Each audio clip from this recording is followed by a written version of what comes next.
नमस्कार, आप सभी का हमारे इस YouTube चैनल पर स्वागत है।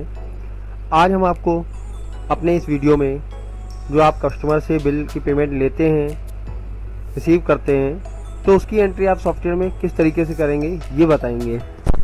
तो जो आप अपने कस्टमर्स को क्रेडिट बिल बना रहे हैं, उसकी एंट्री करने के लिए सॉफ्टवेयर में आपके पास दो ऑप्शन है। पहला तो आपको ट्रांजेक्शन मेन्यू पे एंटर करना है और यहाँ पे जहाँ से आप बिल बनाते हैं सेल वाले ऑप्शन से वहाँ पे आएंगे तो देखेंगे आप इस स्क्रीन पे नीचे दाईं तरफ रिसिप्ट F11 का ऑप्शन दिया गया है, यानी कि जिस बिल के अगेंस्ट में आप पेमेंट करना चाहते हैं उसको सिलेक्ट कर लें और वहाँ पे F11 दबाएं। तो F11 दबाते ही आप देखेंगे ऐड रिसिप्ट की स्क्रीन ओपन होती है, साथ में अकाउंट लेजर सेलेक्ट करने की स्क्रीन भी आती है, सेलेक्ट अकाउंट लेजर, यानी कि आप जिस मोड से पेमेंट रिसीव कर रहे हैं उसको सिलेक्ट कर लें। अगर वो मोड आपको यहाँ पे नहीं दिखता है, जैसे बैंक आपकी नहीं खुली है या आपको पेटीएम के थ्रू पेमेंट मिल रहा है, गूगल पे के थ्रू है या फिर फ़ोन पे से, तो आप यहीं पे F8 करके ओपन कर सकते हैं। देखिए यहाँ पे ऑप्शन दिया गया है F8 से ऐड, या कुछ मॉडिफाई करना चाहते हैं तो F7 का ऑप्शन दिए। अभी हम कैश से पेमेंट की एंट्री आपको करके दिखा देते हैं। तो अभी हमने कैश को सिलेक्ट कर लिया है। इसके अलावा अगर जो आपको उस वाउचर में रिप्रेजेंटेटिव के थ्रू पेमेंट रिसीव हो रहा है तो उसको भी आप सिलेक्ट करा सकते हैं। अप एरो की दबाएंगे आप और यहाँ रिप्रेजेंटेटिव पे जो कर्सर आ जाएगा तो यहाँ पे आप स्पेस वाली की दबाएं और आपका रिप्रेजेंटेटिव शो होने लगेगा जो आपने बनाया होगा, बिल पे सिलेक्ट किया होगा आपने, वो यहाँ पे और बनाया होगा तो वो आपका यहाँ पे शो होने लगेगा। अगर आपको सिलेक्ट नहीं कराना है तो सीधा एंटर कर दीजिए और आगे बढ़ेंगे तो देखेंगे कि जिस बिल पे आपने F11 किया था, जिस कस्टमर के बिल पे, वो कस्टमर आपका यहाँ पे शो हो रहा है। एंटर करेंगे, रेफरेंस नंबर का ऑप्शन आता है। रेफरेंस नंबर में आपको अगर जो पेमेंट चेक के थ्रू हो रहा है या फिर किसी ऐप के थ्रू है, गूगल पे, पेटीएम या फ़ोन पे, तो उसका जो UPI ID होता है वो आप डाल सकते हैं। NEFT है या IMPS है तो उसका आप ट्रांजेक्शन नंबर डाल सकते हैं।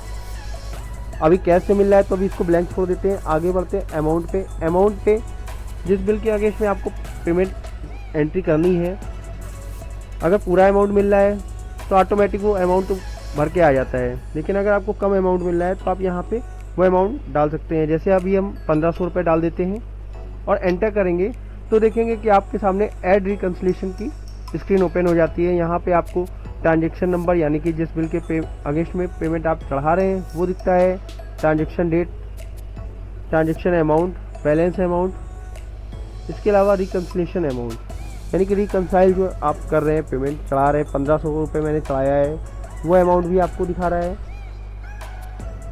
और जो आप एंटर करेंगे तो सेव करने का ऑप्शन आएगा, सेव कर दें इसे। आप इस पेमेंट का कोई रिमार्क डालना चाहते हैं, शॉर्ट नेरेशन में डाल सकते हैं। अगर नहीं डालना है तो आप एंटर करें, फिर एंटर करेंगे और बाउचर का कोई रिमार्क डालना चाहते हो तो वो यहाँ डाल दीजिए। अगर नहीं डालना चाहते तो उसको ब्लैंक रहने दें और फिर एंटर करें और सेव एंड एग्जिट पे एंटर कर देंगे तो आपकी पेमेंट की एंट्री ये हो जाती है। तो एक ऑप्शन तो आपने देखा कि जहाँ से आप सेल बिल बनाते हैं वहाँ पे आप पेमेंट की एंट्री कर सकते हैं, लेकिन दूसरा ऑप्शन वहाँ पे आप कैसे पेमेंट की एंट्री करेंगे, कैसे कौन सा ऑप्शन है वो हम आपको बताएंगे। तो इसके लिए आपको ट्रांजेक्शन मेन्यू पे फिर से जब आप एंटर करेंगे तो देखेंगे यहाँ रिसिप्ट का ऑप्शन आता है, इस पर एंटर करेंगे तो देखेंगे यहाँ जो आपने अभी पेमेंट चढ़ाई है F11 से वो शो हो रही है। अगर आप कुछ भी मॉडिफिकेशन करना चाहते हैं इस पेमेंट में तो यहीं पे आप F7 की प्रेस करके इस वाउचर को ओपन कर सकते हैं और जो भी चेंजेस हैं वो आप कर सकते हैं। इसके अलावा नए वाउचर की एंट्री करने के लिए आपको F8 दबाना है।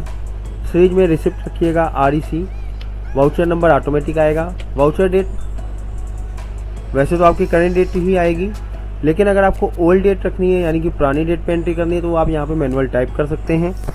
रिप्रेजेंटेटिव पे आपको अगर जो उस पेमेंट जो एंट्री कर रहे हैं उस पर अगर आपको रिप्रेजेंटेटिव सेलेक्ट कराना है तो रिप्रेजेंटेटिव को यहीं पे आप सिलेक्ट कर लें। एक एंट्री आपको हम सिलेक्ट करके दिखा देते हैं। टू अकाउंट यानी कि सिलेक्ट अकाउंट लेजर में अभी आपको हमने कैश की एंट्री करते हुए बताया है, अब हम बैंक की एंट्री करके आपको बताते हैं। यहाँ पे हमने बैंक को सिलेक्ट कर लिया है। बैंक को सिलेक्ट करने के बाद पर्टिकुलर्स में यहाँ पे सिलेक्ट अकाउंट लेजर में आपके सारे अकाउंट लेजर शो होंगे जितने भी आपके सॉफ्टवेयर में बने हुए हैं। तो अभी हम कस्टमर की पेमेंट रिसीव कर रहे हैं तो यहाँ पे हम जो भी कस्टमर है अपने उस कस्टमर का नाम टाइप कर देंगे।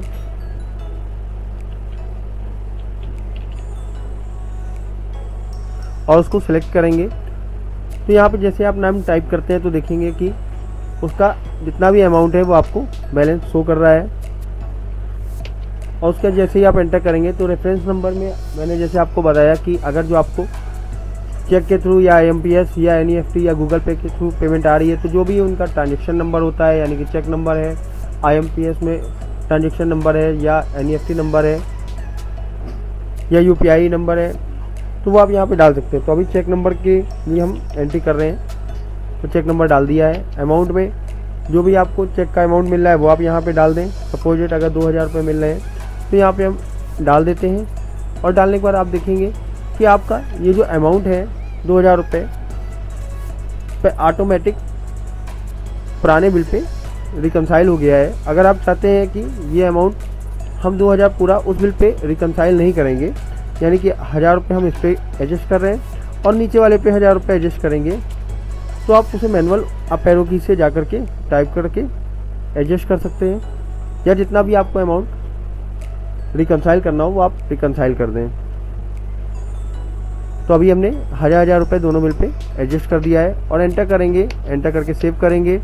शॉर्ट नेरेशन में इससे रिलेटेड आप कुछ लिखना चाहते हैं पेमेंट से रिलेटेड कि यहाँ पे मुझे चेक रिसीव हुआ है, तो मैं ये शॉर्ट में लिख दे रहा हूँ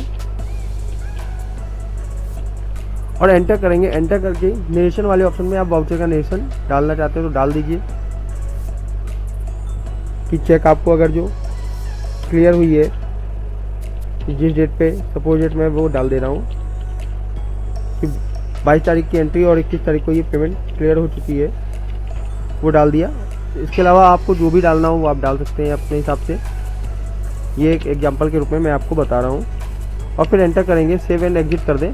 तो इस तरीके से आपकी ये एंट्री रिसेट वाले ऑप्शन से हो जाती है। आप हमें इन सोशल मीडिया प्लेटफॉर्म्स पर भी फॉलो एंड लाइक कर सकते हैं, जिससे आपको सॉफ्टवेयर से रिलेटेड हमारी तरफ से न्यू अपडेट्स मिलते रहेंगे। इनके लिंक आपको वीडियो के डिस्क्रिप्शन में दिए गए हैं, उन पे आप क्लिक करें और हमें फॉलो एंड लाइक करें।